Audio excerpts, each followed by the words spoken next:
সকাল এবং রাতে খাওয়ার 2 থেকে 3 ঘন্টা আগে আপনি একটু শারীরিক পরিশ্রম করবেন, শরীরকে ক্লান্ত করবেন। বলে শরীরকে ক্লান্ত করলে, শারীরিক পরিশ্রম করলে তো আমার ঘুম হবে ভালো। গ্যাস্ট্রিক, ওই যে ঘুমের সাথে গ্যাস্ট্রিক রিলেটেড। আর্লি ঘুমাবেন, আর্লি খাবেন, তত তাড়াতাড়ি শরীরের শত শত রোগ নির্মূল হবে এবং গ্যাস্ট্রিকের প্রবণতা দিন দিন কমতে শুরু করবে। একবার ওদিকে ব্যথা, একবার ফিটে ব্যথা, একবার বুকে ব্যথা, মানে অশান্তি কাকে বলে।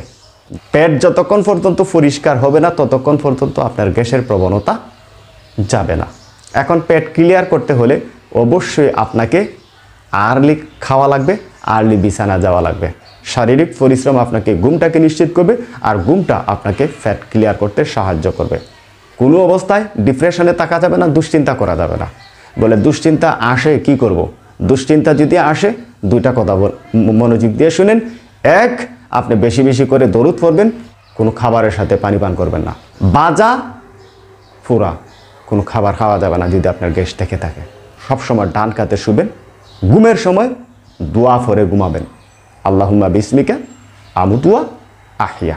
5-7 দিন এই কাজগুলি কন্টিনিউ করার পরেও যদি দেখেন যে না গ্যাস্ট্রিক কমে না, তাহলে আরেকটা কাজ করা যেতে পারে। আপনি রাতে ইসুপগুলির ভুসি 3 টেবিল চামচ চিয়া সিড ভিজিয়ে সকালে খালি পেটে বাসি মুখে খেতে পারেন।